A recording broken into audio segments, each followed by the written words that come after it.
paix soit sur vous et la miséricorde d'Allah subhanahu wa ta'ala et sa bénédiction. Et dans la vie, on est tous éprouvés. On reçoit tous des épreuves. Les épreuves, ça sert à mesurer la foi, mesurer la sincérité dans la foi. Parce que si on n'est pas sincère face à l'épreuve, on risque de se rebeller, de se révolter, de ne pas comprendre. Mais pourquoi il m'arrive ça à moi? Qu'est-ce que j'ai fait? C'est injuste. Voilà. C'est à ça qu'on mesure la sincérité dans la foi. Le croyant, lui, il va dire Alhamdulillah, Allah, je sais que c'est toi qui m'envoies cette épreuve, je sais qu'il y a un bien dans cette épreuve, et pour être agréable, je vais patienter dans cette épreuve. Je te fais entièrement confiance, je m'en remets totalement à toi, parce que tu sais mieux que moi ce qui est bon pour moi, et par cette épreuve, tu sais ce que tu fais, soit que tu m'éduques, soit que tu me purifies, soit que tu m'élèves spirituellement, mais j'accepte l'épreuve parce qu'elle vient de toi, et tout ce qui vient de toi est pure miséricorde. Donc ça va être le raisonnement du croyant, quelle que soit l'épreuve qui lui arrive. Les pires épreuves qui puissent arriver sont celles qui touchent à la mort, hein, le décès de proches. On peut être éprouvé par le décès de proches, ou à la santé, la maladie, la souffrance liée à la maladie. Donc des épreuves, on en a tous. Après, ça peut être des épreuves beaucoup plus légères, ça peut être une faillite, ça peut être une rupture amoureuse qui fait souffrir. En fait, il n'y a rien d'anodin. Aucune épreuve n'est anodine. Par chaque épreuve, Allah nous observe.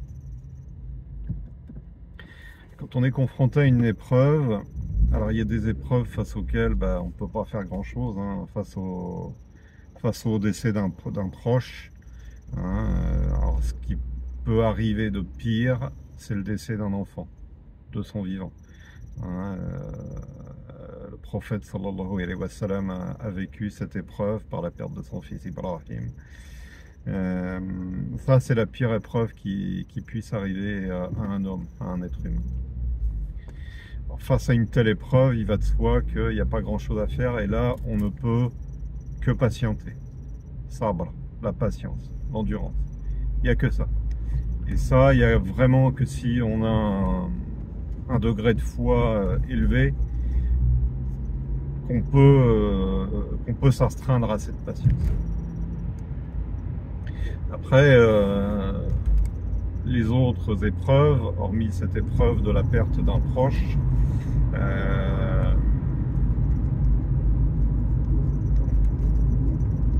il y a des choses qu'on doit faire pour les affronter. C'est-à-dire qu'on doit faire des causes. Par exemple, si on est malade, on doit faire les causes pour se soigner. On doit user toutes les voies de recours médicales,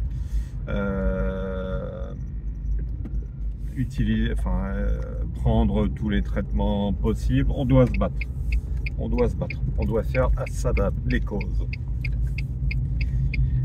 Mais dans toute épreuve, il arrive un moment où on atteint sa limite. Il arrive un moment où on ne peut plus rien faire. On a tout essayé, on a tout fait. C'est à ce moment-là qu'il faut s'en remettre à Allah. Dans tous les cas, on s'en remet à Allah. فَإِذَا عَزَمْتَ فَتَوَكَّلْ عَلَى اللَّهِ. Quand tu t'es décidé, remets-en à Allah. Tu mets ton intention, tu fais tes causes, et une fois que tu as fait tes causes, tu t'en remets à Allah. Hein, et tu comptes sur Allah pour que tes causes soient porteuses.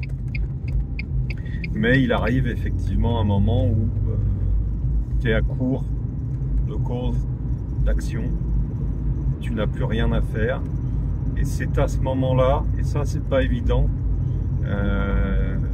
qu'il faut être dans le lâcher-prise. Le lâcher-prise. Le lâcher-prise, ça ne veut pas dire abandonner. Alors pour un non-croyant, lâcher-prise, ça veut dire je lâche l'affaire, je ne peux plus rien faire. Et derrière ça, il y a toujours une petite pointe de désespoir ou d'espoir caché. Parce que même un mécréant est un croyant qui s'ignore. Et il a toujours au fond de lui cet espoir que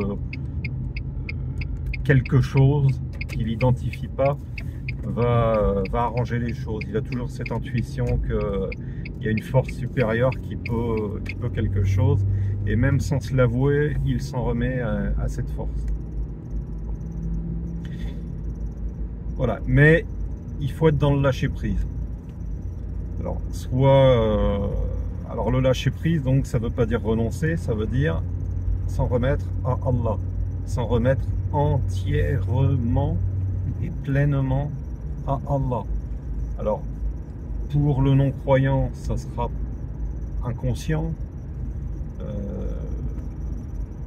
Comment dire,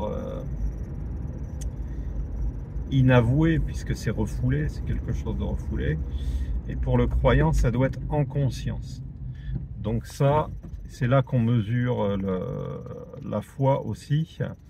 On doit s'en remettre pleinement à Allah, en conscience, et avec la certitude que à ce stade, seul Allah, subhanahu wa ta'ala, peut régler notre problème, peut mettre un terme à l'épreuve. Et quand je dis mettre un terme, c'est de la manière qu'il veut. C'est pas forcément la manière que nous on espère et qu'on s'imagine bonne pour nous.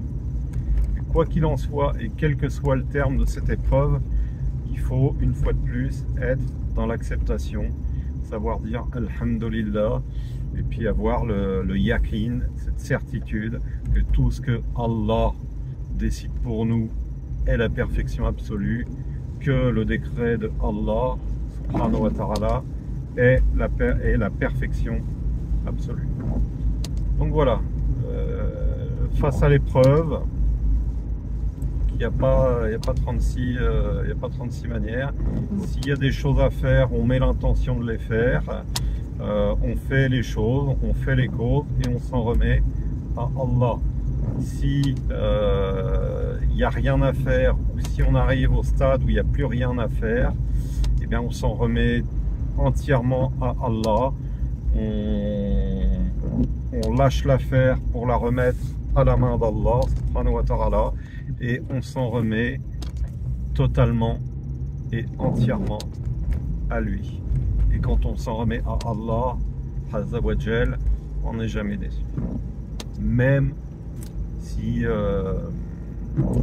l'issue n'est pas nécessairement celle qu'on espère.